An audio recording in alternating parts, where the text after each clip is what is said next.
Un día, David les preguntó a sus asistentes y consejeros: ¿vive todavía algún familiar de Saúl a quien yo pueda ayudar en memoria de Jonatán?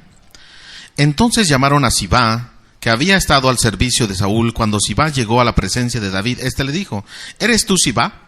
Y él respondió: para servir a su majestad. Y el rey David le preguntó: ¿vive todavía algún familiar de Saúl? Dios ha puesto en mi corazón un gran deseo de ayudarlo.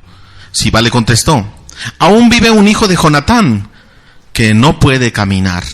Se llama Mefiboset.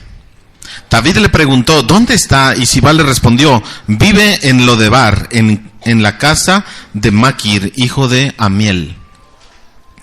El rey mandó traer a Mefiboset, y cuando Mefiboset llegó al palacio, se inclinó delante de David en señal de respeto. Entonces David exclamó: Mefiboset.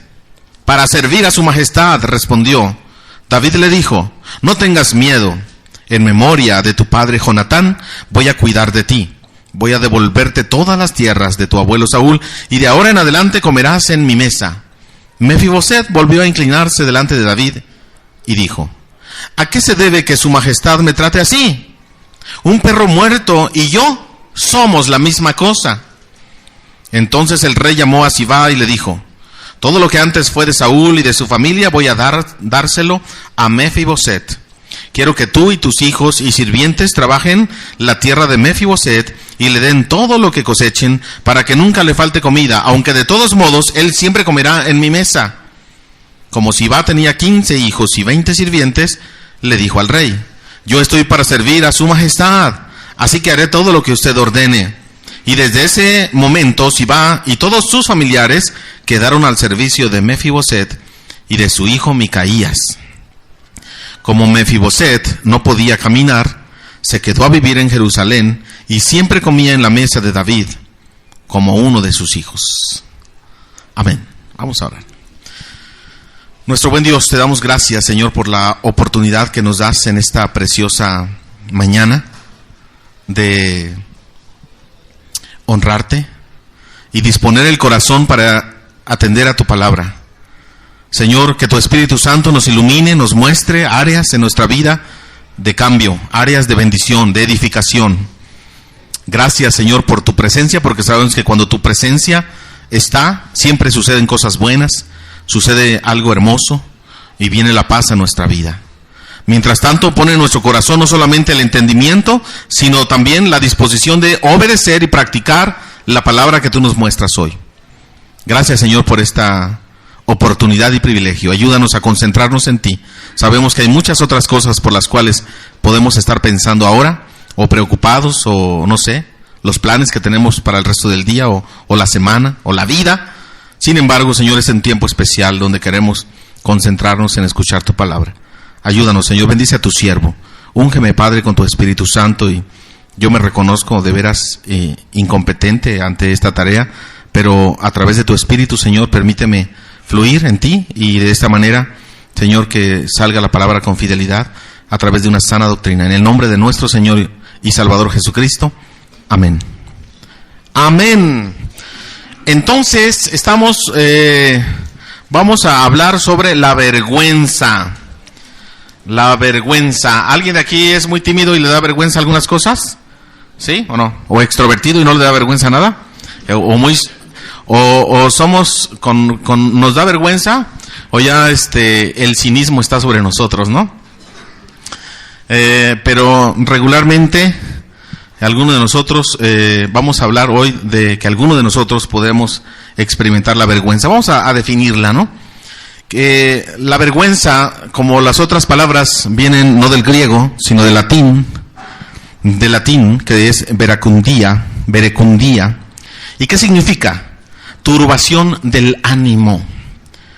Una turbación del ánimo, como hemos podido ver todas estos aspectos emocionales, ¿verdad? Si estamos hablando de sanidad interior, estamos hablando de una emoción que está produciendo algún daño. Esta turbación del ánimo se produce por una falta cometida o por alguna acción humillante y deshonrosa, ya sea propia o ajena, ¿sale? La vergüenza no meramente tiene que ser propia, sino también por lo que otro hace. Alguien cercano a mí hizo algo y qué pena, ¿no? Qué pena que mi hijo sea así, o mi esposo, o mi esposa, o mis padres, ya sea propia o ajena. Este sentimiento suele encender el color del rostro. ¿Qué pasa cuando alguien le da pena? ¿Cómo se pone? ¿Sí? ¿Se pone colorado? ¿Cambia el color? Se pone regularmente, la sangre fluye y se pone rojo. ¿Sale? Si es güerito se nota más. Si es morenito se pone morado. Bueno, y vamos a hablar de la vergüenza, ahorita. Ok, entonces, dejando en evidencia a aquel que lo padece, la vergüenza es un sentimiento que se encuentra estrechamente vinculado con el miedo. Vamos a tener un tema sobre el miedo, pero está muy relacionado a la vergüenza con el miedo. Generalmente la vergüenza es una característica muy común entre las personas tímidas.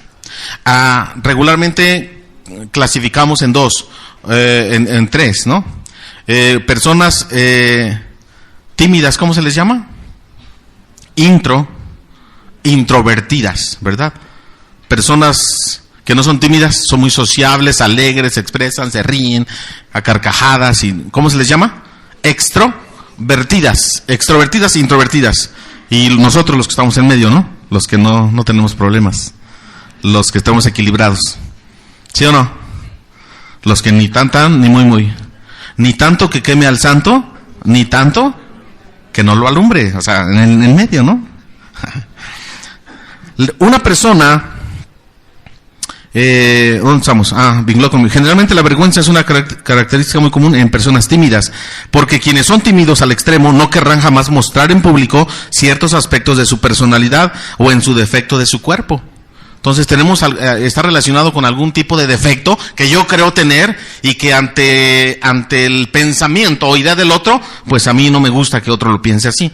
Una persona que sufre de un grado importante de vergüenza internizada, o sea, es algo que yo tengo en mi mente, en mi corazón, en la cuestión de la vergüenza, no solo experimenta vergüenza frecuentemente en respuesta a situaciones específicas, sino que, fíjate bien, tiende a tener sentimientos de inferioridad y desvalorizarse como consecuencia de haber vivido situaciones repetidas de vergüenza, sobre todo durante su niñez. Es decir, que si durante tu niñez repetidamente te avergonzaron, te exhibieron, te dijeron cosas para avergonzarte, para hacerte sentir menos mal, desvalorizarte, eso obviamente se va a repercutir ¿en dónde? Cuando en tu niñez generas estos patrones de conducta, esta enseñanza, porque somos buenos para aprender lo malo, ¿verdad? Y aprendemos en un ambiente donde se genera y se practica el intimidar y avergonzar, pues yo lo aprendo rapidísimo. De tal manera que durante la niñez me marcaron con estas situaciones y en la edad juvenil o adulta se refleja todos estos temores, ¿sí? La mayoría de nosotros poseemos alguna experiencia de vergüenza en nuestro pasado que no nos agrada compartirla con los demás. Regularmente tenemos algo en nuestro pasado que no es muy agradable y no estamos contando muy seguido. La vergüenza ha sido descrita como la emoción secreta o la emoción escondida. Cuando la gente siente vergüenza, generalmente también se siente avergonzada de sentir vergüenza. Fíjate nada más, o sea, me da vergüenza sentir vergüenza por algunas situaciones, de modo que no está dispuesto a hablar al respecto, y esto recae directamente con su autoestima. Recuerde que estamos hablando de todas estas situaciones de salud emocional que repercuten en la autoestima, que repercute en cómo te identificas tú a ti mismo, cómo te valoras. Se refiere a lo que otros piensan de mí o lo que Dios piensa de mí. Esos son los dos aspectos que hemos estado tratando. Algunas causas de la vergüenza, ya hemos visto algunas situaciones del pasado, algunas causas, estatura, por ejemplo. Alguno está muy altote, ya le pusieron su apodo. Alguno está muy chaparrito, ya es el enano, ¿no? Y todo eso se va marcando, ¿verdad? Y yo creo que en la escuela somos bien buenos para poner apodos. En la iglesia casi no, ¿verdad? Pero en la escuela, en los vecinos, los amigos, el apodo, o sea, conocemos más a la gente por su apodo que por su nombre, ¿sí o no? La estatura. En mi pueblo a los altotes les llaman vara cocotera, ¿no? Así. ¿Han visto las varas de las palmas de coco? Grandísimas, ¿no? El color de la piel. El color de la piel puede ser un aspecto en el cual la gente puede hacer que otros tengan vergüenza, ¿no? Ahí viene el prietito, ¿no? Y regularmente cuando desde pequeño generamos eso en nuestra mente, que el color de la piel, por el color de la piel voy a ser aceptado ante la sociedad, entonces repercute porque me pongo al lado de un güerito y me siento menos, ¿sí o no? Porque el güero vale más que el moreno. Cuando a las mujeres le dicen, ¿y qué estás esperando a tu príncipe azul? Güero de ojos azules y alto, ¿y te llegó tu príncipe negro? Chaparro, con ojos negros. ¿Verdad que desde los dichos populares empezamos a generar una cultura que denigra, que una cultura en la cual nosotros mismos estamos burlándonos de aquellos que no son iguales? Entonces yo creo que tenemos que cambiar esa situación. Una deformación, cualquiera que sea, que tengas una oreja más larga que la otra, un ojo más chiquito, un brazo más corto, no sé, algo, ¿verdad? Algo que dices, no quiero enseñar mis rodillas porque parecen de camello, ¿no? No sé, algo. Y muchas veces tenemos ese tipo de prejuicios, predisposiciones, porque desde pequeños alguien se burló. Y si alguien se burló desde pequeño, me marcó. Cuando tenemos aspectos, por ejemplo, dientes chuecos, dientes fuera de su lugar, dientes amarillos, bueno, ya es higiene, ¿no? Pero esos aspectos son los que producen vergüenza, porque creemos que para otras personas tengo que ser perfecto. Una complexión gruesa ya es una situación de burla. En la mañana no me cerró el saco. Dije, pobre de los hermanos, porque si me lo abrocho les voy a dar un botonazo, Pero, ¿qué creen? Por vergüenza, casi dije, qué pena, qué vergüenza, ¿no? La situación el tono de voz, muchas veces muy chillón, una voz muy gruesa, el tartamudeo, ¿no? Ahí viene el tartamudo. Preferencia sexual. La preferencia sexual, no estamos hablando ahorita en un sentido meramente estricto de situaciones en que un hombre prefiera a un hombre y eso le genera vergüenza, ¿sí o no? Bueno, que debería generarle vergüenza, ¿no? Es correcto. Pero en sí, el rechazo como persona, nosotros estamos en contra de eso. Si un hombre prefiere a otro hombre, no le vamos a negar la entrada a este lugar y no por eso va a dejar de ser nuestro amigo, ¿sí o no? Las preferencias sexuales, en un sentido, hay situaciones que no le agradan a Dios y que la Biblia dice que no están bien, pero por eso no vamos a rechazar a la persona. Rechazamos su práctica, como rechazamos la práctica del que roba o del que hace violencia, o el adúltero o el mentiroso, ¿verdad? Pero no por eso la iglesia se quedaría sola si nosotros no dejamos entrar a los pecadores aquí, ¿no? ¿Quién es pecador? Entonces dice la Biblia que todos los pecadores van al infierno, ¿o no? ¿Quién es pecador? ¿Usted no se va al cielo o al infierno? Pero es pecador. En el cielo entrará los pecadores por primera vez cuando lleguen los de Unifam, ¿no? En las preferencias sexuales, familia de mal testimonio, o sea, la vergüenza puede ser ajena, ¿verdad? Ahí viene el hijo del borrachito, híjoles, el hijo del drogadicto, o el hijo de la mujer fácil. Todas esas situaciones son tremendas, generan vergüenzas y te marcan para toda la vida, te aíslan.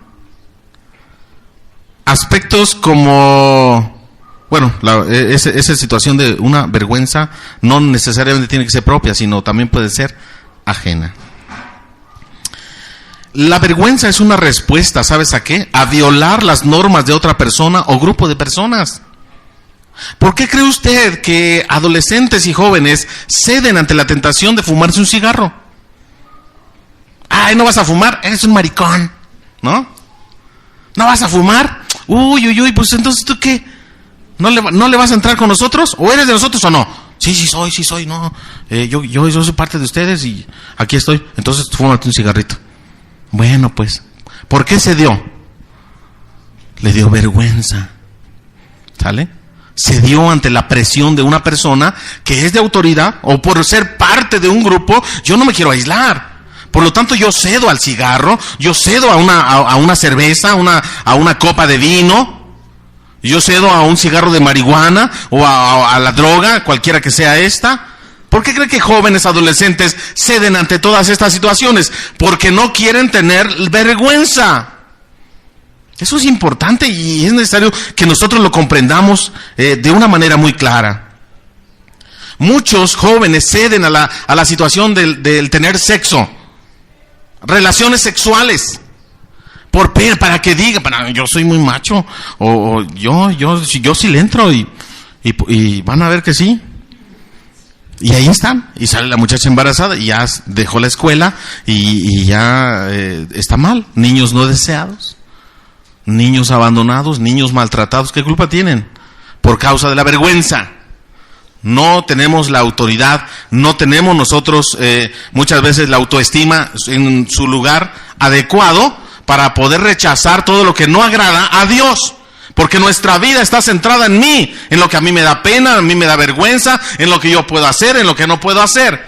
Pero tenemos que cambiar el enfoque, tenemos que cambiar nuestra mentalidad, y lo que desde pequeño me han marcado, es momento de pedirle a nuestro Dios de poder que transforme y cambie todos estos aspectos que en su momento yo los aprendí.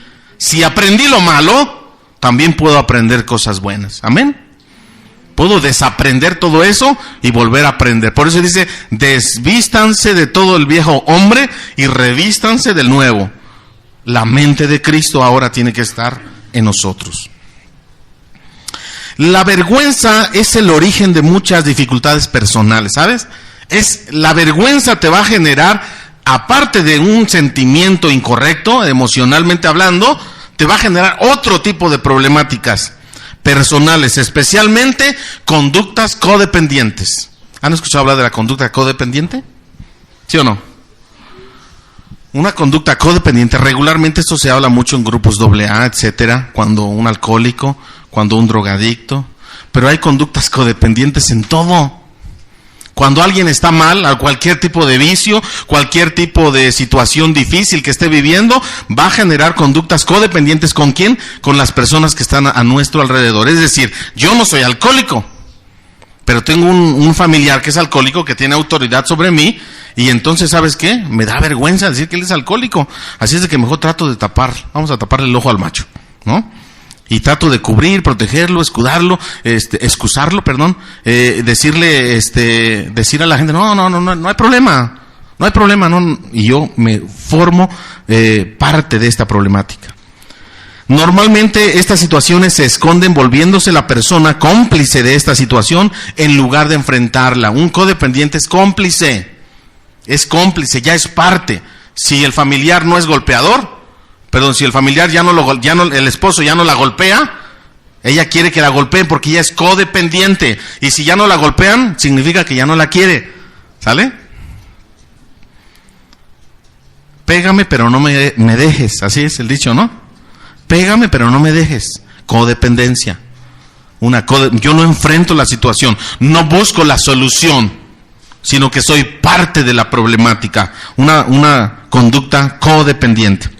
La vergüenza nos alerta de que hemos ofendido a otras personas sin querer, y que si queremos seguir siendo amigos de ellas, tal vez tengamos que cambiar nuestra conducta, ya que sus normas son más importantes que las mías. Me da vergüenza porque considero que esa persona tiene normas de vida, de conducta y de ver las cosas más importantes que las que yo tengo. Tal vez tengamos que cambiar nuestra conducta, ya que sus normas totalmente están por encima. Y así nos sentimos como personas indignas o incapaces. Pues yo no valgo por lo que soy, sino valgo por lo que otro piensa de mí. Si lo que otro diga, eso es lo que yo pienso que soy así. Si otro dice que yo soy así, pues así es. Y si otro me dice que tengo que cambiar, pues tengo que cambiar. Si alguien de influencia, dice, los jóvenes tienen que tener relaciones sexuales antes del matrimonio, porque cuando lleguen al matrimonio tienen que saber a qué se enfrentan, ¿no? ¿Cómo van a llegar así en blanco? ¿Cómo es posible? No, sí es cierto, los jóvenes, sí es cierto. Hay que practicar antes, ¿no? Y otra persona que tiene autoridad, los maestros en la escuela, los políticos, amigos, familiares, a los padres, hasta los padres. Pero dice la Biblia que tener relaciones sexuales antes del matrimonio está mal. ¿Sale? También la Biblia también es autoridad. O más bien es la autoridad final. Y nosotros, por temor a lo que diga la gente, cedemos ante las tentaciones, y esto nos va a producir un problema mayor que la vergüenza que yo tenía antes. Este problema surge de creer saber lo que otro piensa sobre nosotros, y que muchas veces o la mayoría es falso.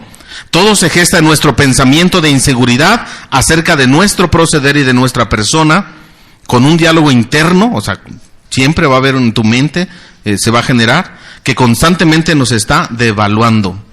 En la vergüenza severa es como si la persona tuviera solo una norma para sí misma. ¿Cuál es la norma de conducta para una persona que sufre vergüenza severa? Yo debería agradar siempre a los demás. ¿Sale? Su pensamiento es: tengo que agradar a los demás. Tengo que agradar a los demás. Y esto va a generarte una problemática más difícil. Por otro lado, nosotros nos vemos grotescamente feos, pequeños, deformes, mal vestidos, indefensos ante otras personas. Esto quiere decir, todos nuestros defectos están expuestos ante los demás. Y me da pena salir, me da pena hablar en público, me da pena compartir que soy cristiano, me da pena decir que estoy estudiando, me da pena decir que tengo un trabajo ahí nada más, etcétera, ¿no? La vergüenza se genera cuando alguien nos envía reiteradamente un mensaje que dice: tú eres malo, tú eres tonto, tú no puedes, eres un inútil, eres feo. Y aunque sí eres feo, pero no se la creas. Sin decirnos exactamente qué es lo que no le gustó, y generalmente sin darnos una idea clara de qué podríamos hacer en lugar de ello, cómo hacerlo. Nada más nos dicen, nos mandan las ideas de que no servimos y se las compramos, ¿no? Se las creemos. Todos estos mensajes que aceptamos son dados por alguna autoridad, como los padres, los maestros, los jefes, el pastor, etcétera. ¿Sí? ¿Estamos de acuerdo? Esa fue nada más la introducción acerca de la vergüenza. En aspectos psicológicos, la vergüenza puede llegar a conducir a aislarte en una vida de soledad, de tristeza, de depresión, y que puede llegar hasta la muerte. Por eso estamos hablando de una salud emocional. ¿Sale? Vamos a ver nuestro pasaje. ¿Qué dice nuestro pasaje acerca de la vergüenza? Segundo libro de Samuel, capítulo 9, nos habla la historia del rey David queriendo y buscando la misericordia. El rey David simboliza en este caso a Dios, ¿verdad? El rey David simboliza a Dios. Y dice el rey David: ¿habrá alguien a quien yo pueda hacer misericordia? Es lo mismo que Dios está haciendo hoy en este día, una invitación y una pregunta. ¿Habrá alguien en este lugar que necesite el toque, la misericordia, la bondad de Dios, esa paz que usted está necesitando? ¿Habrá alguien en este lugar que Dios pueda reflejar y manifestar su misericordia? Esa es la pregunta en esta mañana. Si tú consideras que es una persona necesitada de Dios, el mensaje es para ti. Si tú consideras que estás bien en las áreas de tu vida, el mensaje no es para ti. Escúchalo, aprende. Pero el mensaje es para aquellos que tienen necesidad. El rey David está buscando a alguien. Y por ahí, ¿por qué el rey David tenía un pacto con un amigo? ¿Cómo se llama su amigo? Jonatán. Algunos por ahí dicen que eran gays, ¿no? David y Jonatán. Ah, sí, somos gay porque en la Biblia hay gays también. David y Jonatán, fíjate cómo se querían. ¿De dónde sacan eso? Quieren escudar, ¿no? Os quieren dar explicación. La situación con David, que tenía un pacto con Jonatán, su amigo, su mejor amigo, el hijo de... ¿Quién era Jonatán? ¿Hijo de quién? Saúl. ¿Quién fue Saúl? El primer rey de Israel, ¿sale? Primer rey del pueblo judío. Primer rey de Israel en la historia universal. Ahora, tenemos aquí al rey Saúl, que tuvo a Jonatán, y Jonatán tuvo un hijo. Vamos a ver 3 aspectos o 3 principios para superar la vergüenza. Número 1, un pasado que marca patrones de conducta. Ya hemos hablado de esto, ¿verdad? Todos tenemos un pasado. Y este pasado nos marcó patrones de conducta que hoy tú vives, que hoy tú piensas. Una cosmovisión, una manera de pensar, unos prejuicios, predisposiciones. Todo lo que tú eres lo has aprendido desde que naciste hasta ahora. Todo lo que tú tienes es porque lo has aprendido. Estos patrones de conducta. ¿Por qué algunas personas son violentas? ¿Por qué otras personas son muy introvertidas y tímidas? ¿Por qué algunas personas tienen una autoestima alta como yo? ¿Por qué otras la tienen chiquita y abajo como ustedes? Yo antes creía que era perfecto. Se nota, ¿no? Yo antes creía que era perfecto, pero ahora estoy seguro. Estos patrones del pasado, todo lo que el pasado te marcó. Mira, la iglesia es un hospital donde todos venimos heridos. Todos heridos. Muchos, alguna persona de autoridad, padres, tíos, abuelos, maestros, te marcaron, Te marcaron. Algunos sufrieron abusos verbales, físicos, sexuales, de todo tipo. De todo tipo. Es raro el que venga completamente sano en su juventud y cuando llega al matrimonio y esté completamente... Es raro. Pero sí los hay. Sí lo sabemos. Pero el pasado te genera una conducta, una manera de pensar. Oye, ¿y tú por qué piensas que esto está bien? Pues porque está bien, así me lo enseñaron mis padres. O sea, mira, llega el tiempo del bautismo del niño y vamos a hacer una fiesta. El papá le dice al hijo, hijo, vente, tómate una copa con tu padre, ¿no? Tómese una copa con su padre. Además, no soy su padre, soy su amigo, ¿no? Está bien, amigo. ¿No? Y ya cuando está el hijo borracho, no soy tu amigo, soy tu padre, ¿no? Muy sutil. Es malo eso. Es malo que el papá le invite una copa a su hijo en una fiesta. Es malo. ¿Qué crees que te digan muchos? ¿Dónde está lo malo? ¿Dónde está? ¿Cuál es el problema? ¿A quién le están haciendo daño? Es su dinero, ¿no? Para eso trabajaron. Resulta que tiempo después al niño le gustó la copa. Y ya a la siguiente fiesta estaba con sus amigos. Así que mi papá me invitó una copa, mi papá está de acuerdo que yo tome, ¿o no? Es mi amigo y me va a comprender. Y se emborracha, y llega bien borracho a la casa. Está estudiando en la universidad. Y a la siguiente semana, ¿qué creen? Otra fiestecita. Porque los jóvenes son bien fiesteros, ¿o no? ¿Sí o no? A los mexicanos nos gusta la fiesta. ¿Sí o no? ¿Dónde estoy? Estoy en un país europeo, parece. ¿No? Y a la siguiente semana igual. Y después ya no podían controlar al niño. Dejó la universidad. ¿Por qué? Porque le gustó la copa. Dejó la escuela. ¿Y qué creen? Se casó, pero seguía tomando. Y la copa le siguió dando problemas en su matrimonio, que su esposa lo dejó, pero ya tenía hijos. Hizo un daño. Y lo corrieron de su trabajo. ¿Por qué? Por la copa. ¿Y dónde comenzó eso? Con su papá en una fiesta familiar. Vayan a los anexos. Vayamos a los anexos y vean las historias de cada anexado, drogadicto y alcohólico, y pregúntenle cuál fue tu primera copa o tu primer cigarro de marihuana o tu primer mona, ¿no? Pregúntale cómo fue. Jugando con un familiar, con un amigo, y no pensaban que ellos pudieran llegar a ese grado. No, yo tomo nada más, soy un alcohólico social, ¿no? Hasta le dan nombres, ¿no? Yo nada más cuando hay en cada fiesta, ¿no? ¿Cómo empieza esa situación del pasado? El pasado, ahora, estamos hablando de patrones de conducta, porque para muchos, millones de mexicanos en el mundo, eso no es malo.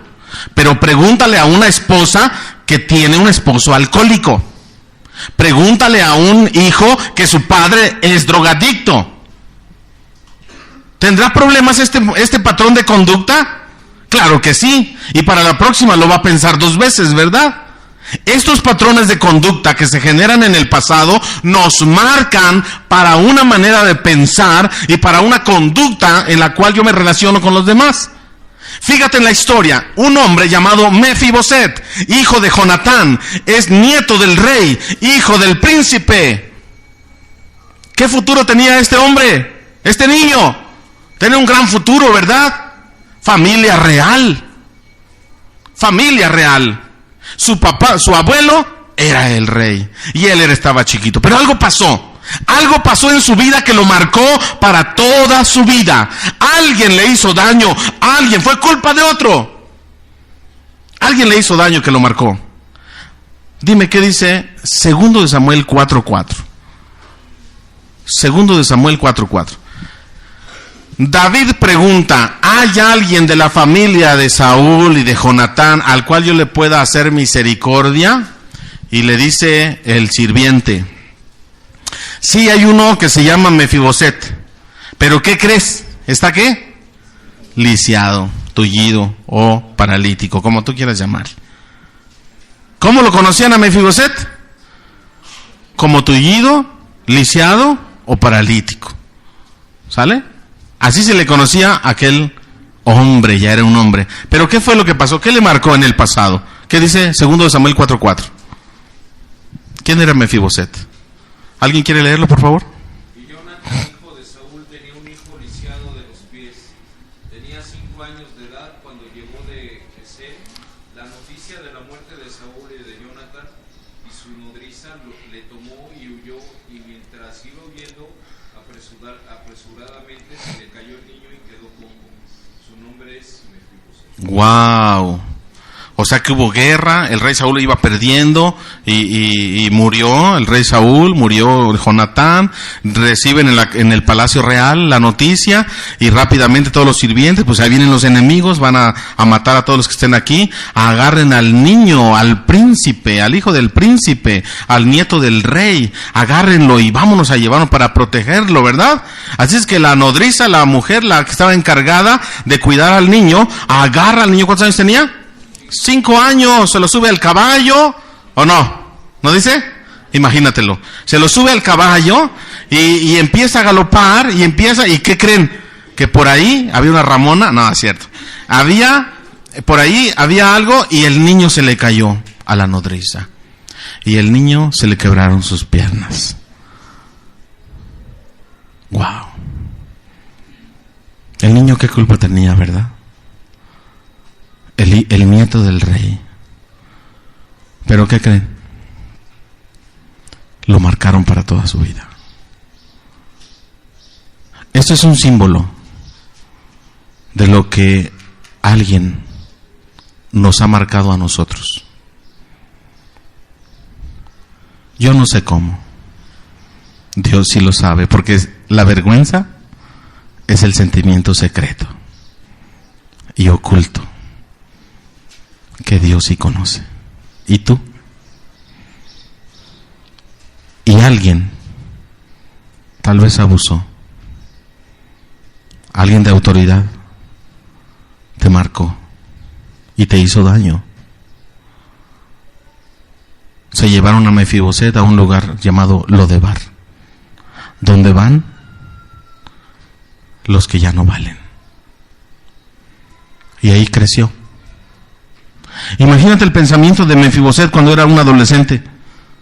Yo era nieto del rey Saúl, era hijo de Jonatán, amigo del rey David. Pero un día una mujer, me le caí de sus manos. ¿Por qué no me pudo sujetar?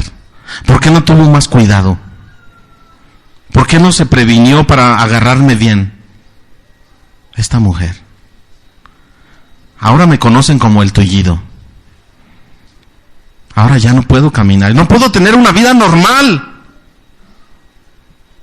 Estoy en un lugar abandonado. Mi lugar debería ser el palacio. Mi lugar sería un lugar de ricos, pero estoy aquí paralítico, tullido, y no puedo tener una vida normal. El pasado.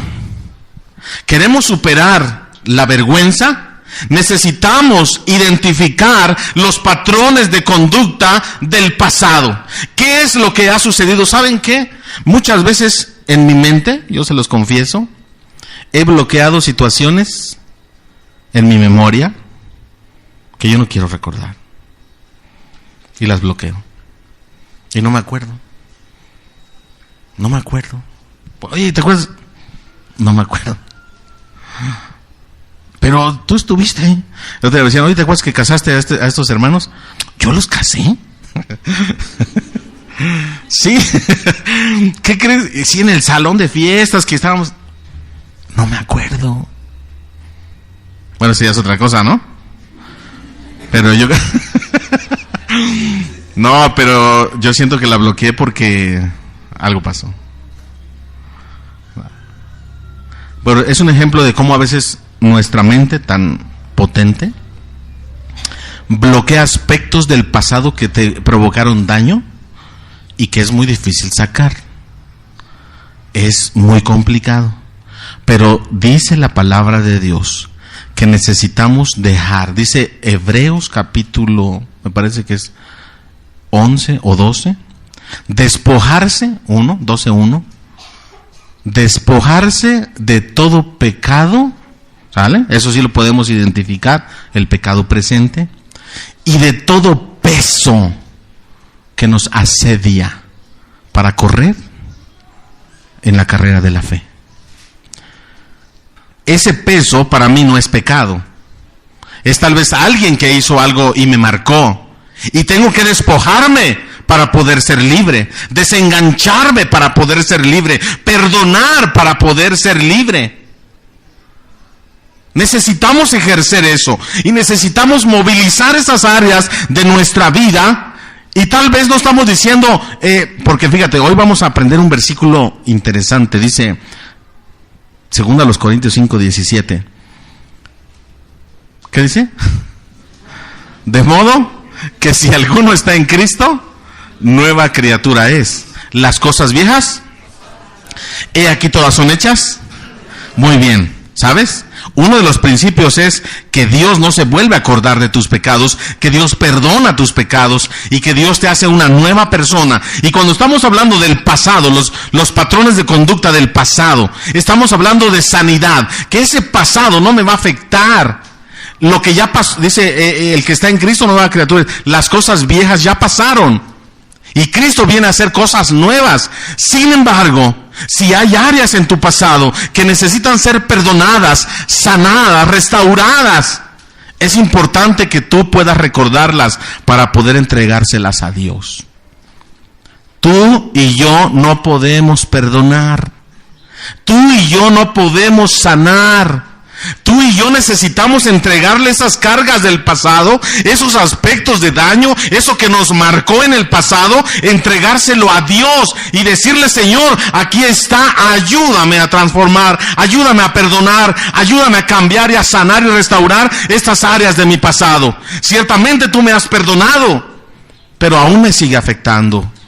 Pero aún sigue marcando mi conducta. Aún sigo teniendo resentimiento con mi padre. Aún sigo teniendo resentimiento con mi hermano, o con mi tío, con mi abuelo. Tengo resentimiento con esta persona que me defraudó, que me quitó dinero, que me quitó posesión, etcétera. Hay muchas cosas en las cuales tenemos que restaurar, porque ¿sabes qué?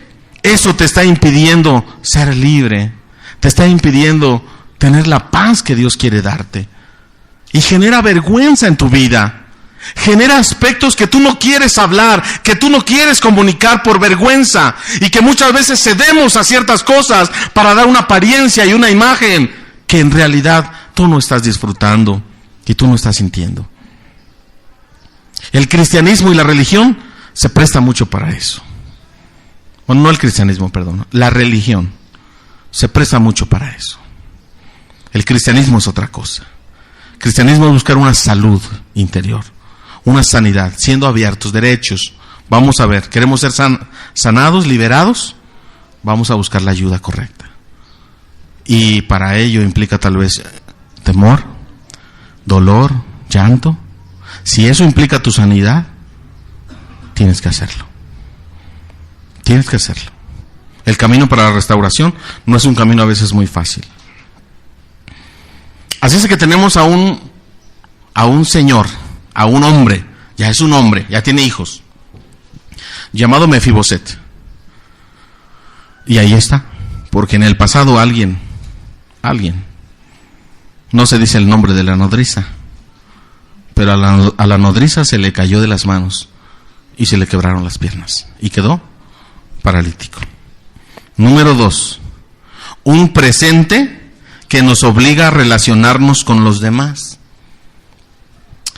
Un presente, o sea, tenemos un pasado que nos marcó patrones de conducta, ¿verdad? Ya, pasado. Ahora el presente. ¿Quieres ser libre de la vergüenza? Vamos a analizar nuestro presente y cómo estamos relacionándonos con los demás. Fíjate, dice David, ¿habrá alguien? Y dice el sirviente, sí, se llama Mefiboset, está en Lodebar, ve por él y dile que venga. Pero ¿sabes qué, David? ¿Qué crees? Que está tullido. Piénsalo 2 veces, ¿no? ¿Sí o no? Le dice el sirviente, ¿está qué? Y no le estaban preguntando, ¿verdad? ¿Habrá alguien a quien yo le pueda hacer misericordia? Sí, pero está tullido, ¿no? Es decir, la sociedad te va a apuntar. La sociedad es cruel, es cruel. Los apodos, los amigos, la familia, muchas veces es cruel. Y estoy pasando una situación de vergüenza, de pena, estoy pasando una situación de debilidad y de una autoestima baja, y la sociedad es cruel. Y vienen y nos marcan y nos dicen, ay, pues, sí, hay un hijo de Jonatán, pero está tullido. O sea, se lo remarca, ¿no? Está tullido. Tráelo, dice el rey David, tráelo delante de mí. Rápidamente van por Mefiboset y lo traen y hace una reverencia, ¿verdad? Estaba paralítico, pero allí en su parálisis hace una reverencia. Y le dice, ¿tú eres Mefiboset? ¿Eres el hijo de Jonatán? ¡Wow! ¿Eres el nieto de Saúl? Jonatán era mi amigo. Hice un pacto con él, Mefiboset. De veras que me da mucho gusto que estés aquí ahora. Yo quiero hacer misericordia. Yo quiero honrarte porque eres hijo de mi amigo Jonatán. ¿Y qué le contesta Mefiboset a David? ¿Sabes qué le contestó? Versículo 8. Versículo 8 de 2 de Samuel 9. ¿Qué le contestó Mefiboset? O sea, David estaba emocionado, queriendo bendecirlo. ¿Y cuál era el pensamiento de Mefiboset? ¿Qué le dijo? Pero ¿quién soy yo para que tú vengas y me hables, rey? ¿Quién soy yo, rey, para que tú me hables? Si yo no soy más que un perro. ¿Y un perro? O sea, ni vivo, ¿verdad? Como un perro de raza que anda por ahí, ¿no? Los perros a veces viven mejor que nosotros, ¿no? Yo no soy más que un perro muerto. ¿Cómo creen que todos estos años la mente, el trabajo de toda esta el trabajo interno de la mente y del corazón de Mefiboset había trabajado durante todos estos años? A tal grado que en este momento él se comparaba ¿con quién? Con un perro. ¿Y con un perro? O sea, ¿cuánto valía? Nada. ¿Cómo estaba su autoestima? Le daba vergüenza salir, le daba vergüenza contar que él era el nieto de Saúl, le daba vergüenza muchas cosas, y lo apuntaban, el paralítico, está el hijo de Jonatán, ya está el nieto del rey, el lisiado, sí, el lisiado, el tullido, y le daba vergüenza. La sociedad es cruel, y tienes que relacionarte con una sociedad cruel. El presente nos obliga a relacionarnos con los demás. ¿Sabes qué? La santidad de Dios se diseñó para vivirse en sociedad. Nos ha diseñado a nosotros, los seres humanos, para vivir en sociedad. De otra manera no funciona. La paciencia tiene que vivirse en sociedad, ¿o no? Dicen algunos, yo mejor me voy a la montaña porque Dios me dice que viva en santidad. Y si quiero vivir en santidad necesito estar solo. Porque ya una vez relacionándome con alguien, ya no. Por eso hay muchos ermitaños. Por eso los monjes tibetanos creen que aislados van a vivir en santidad. No es verdad. No es verdad.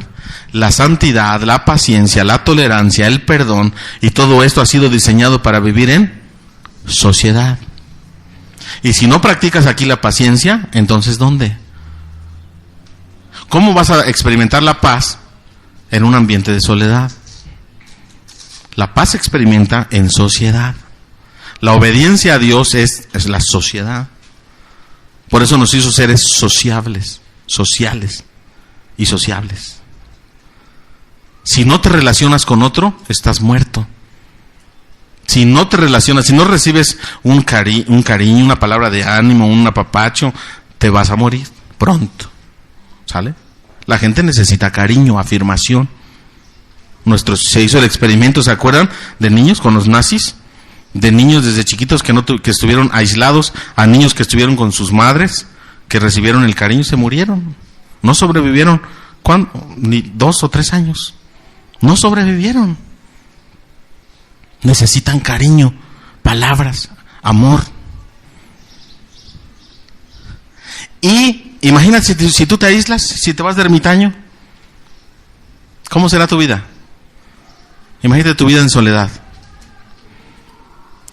El presente nos obliga a relacionarnos con los demás. Si no practicamos la paciencia, o sea, si tú dices, Señor, yo soy muy iracundo, muy impaciente, por favor, ayúdame, Señor, ayúdame. ¿A quién crees que te va a mandar? A alguien que te saque de tus casillas. Así es que ahora me explico. ¿Por qué? Porque me mandó a mi esposa. Ahora me explico por qué. Porque, ¿quieres paciencia? Dios te va a mandar a Unifam Coacalco. Aquí sí, o eres paciente y tolerante y perdonas, o simplemente no funcionas. Por eso Dios te puso en una familia, porque ahí tienes que practicar el perdón, el amor, la paz, la tolerancia. Y Mefiboset tiene que relacionarse, pero en su relación con los demás saca sus traumas, ¿sí o no? ¿Y quién le va a soportar los traumas? Le dijo David, ay, ¿a quién voy a ayudar? No sé, ¿qué autoestima te traes, Mefi? ¿No? Y le pregunta al sirviente, ¿no hay otro? No, ¿verdad? No te preocupes, porque yo te voy a cuidar. ¿Dónde practicó David su tolerancia, su paciencia? Ahí, ¿verdad? ¿Dónde crees que Dios practica todo eso? En ti y en mí. ¿Cuántas veces le has fallado a Dios? ¿Le has fallado muchas y te ha perdonado? ¿Sí o no? Pero cuando alguien te falla a ti, no, es la última que me haces, ¿eh? Ya me la hiciste una vez, dos ya es de tontos, ¿eh? Es de tontos, ¿no? ¿Sí o no? ¿A quién estaré viendo, no? Pero Dios, yo sé que es la 999, pero perdóname, ¿no? O sea, con Dios sí puede perdonarte todas las veces que sean, pero tú no puedes tolerar y perdonar porque tienes un límite, ¿no? Ya me viste la cara de tonto, ¿no? ¿Se dan cuenta? ¿Dónde vamos a practicar esto? El rey David le dice a Mefiboset, no te preocupes, yo voy a bendecirte, yo te voy a restaurar. A ver, sirviente, ven para acá. Tú eres sirviente de Saúl. Saúl tenía tierras, Saúl tenía más gente que le servía, sí. Yo tengo muchos hijos y más gente y muchas tierras donde se siembra y donde hay frutos y todo esto. Todo lo que era de Saúl va a ser ¿para quién? Para Mefiboset. Y ahora tú serás su sirviente. ¡Guau! El presente te hace relacionarte con otras personas, pero saca tus traumas. Y en medio de esa situación debe haber personas que te ayuden a superar, que te ayuden a restaurar y a sanar. Porque si no lo hacemos entre nosotros, si la esposa no ayuda al esposo a crecer en las áreas débiles y nada más se le está criticando, se le está juzgando, se le está menospreciando, se le está exigiendo, entonces eso no es ayudar. Pero si la esposa tolera, ora, tiene paciencia y espera en Dios, entonces es el momento de la ayuda idónea que está esperando el varón. Y la esposa por igual.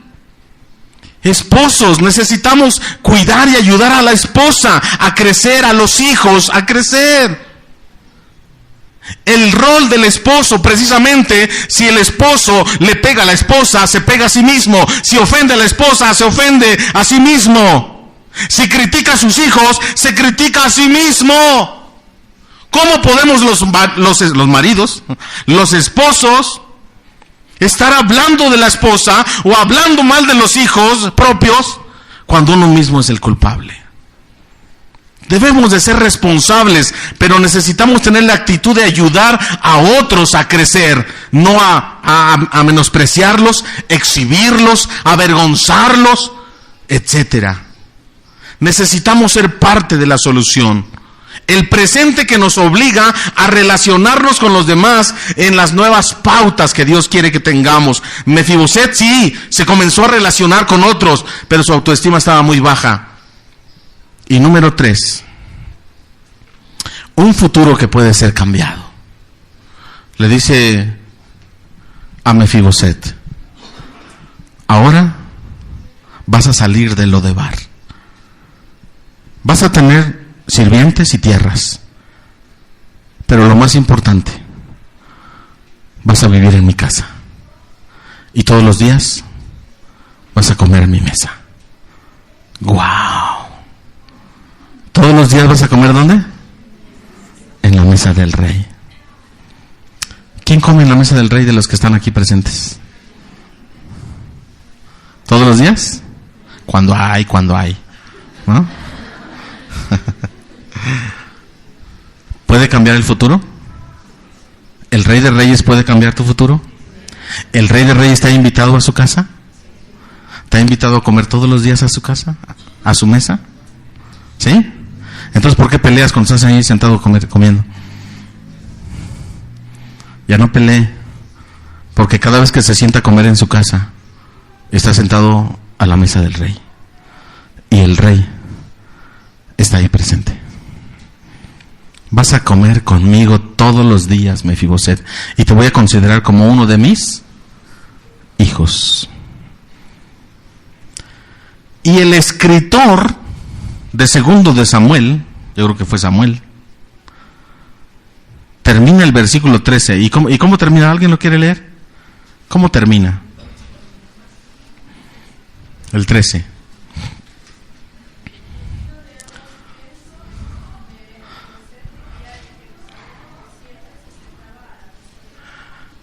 ¿Y cómo dice? ¿Y qué?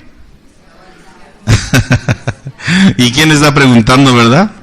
Lisiado, pero ¿cómo la mesa del rey? ¿No? Así le va a contestar a usted. Cuando alguien le critique, le ponga un apodo y lo trate de menospreciar y le quiera sentir vergüenza. Sí, prietito, pero ¿cómo? En la mesa del Rey de Reyes, ¿no? ¿O tartamudo? Sí, pero en la mesa del rey. Y que, a ver, ¿y ante eso qué van a decir?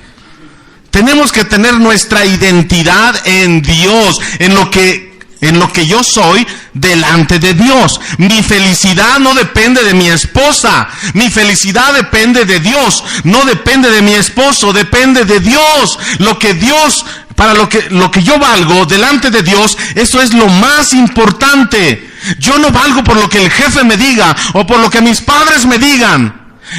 ¿Sabes? Yo valgo por lo que Dios piensa acerca de mí. Y sé que Dios me ama, que murió en una cruz por mí. Y sé que Dios tiene un plan para mi vida. Y que en ese plan es perfecto. Y yo encajo exactamente como Él quiere que yo sea.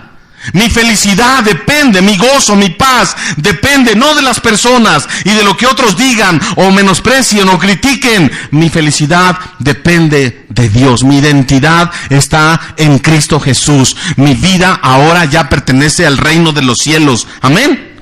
Si yo he sido salvo, si le he entregado mi vida al Señor, mi vida ya pertenece a Dios. Y ahora ahí está mi identidad, ahí está mi valor. Y mi autoestima inmediatamente sube. y mi forma de relacionarme sube, y mi forma de ver el pasado se libera, se desengancha. ¿Por qué? Porque Dios me ha perdonado. Ahora soy libre. Ahora yo puedo ver la vida desde otra perspectiva, la perspectiva divina. La vergüenza, una recodificación de nuestros pensamientos junto con el manejo del diálogo, es decir lo que Dios piensa de mí, puede ser de mucha bendición para poder pensar con claridad y sin prejuicios. Hay que concientizar que todos hacemos lo mejor que podemos y que cuando sabemos más, hacemos mejor.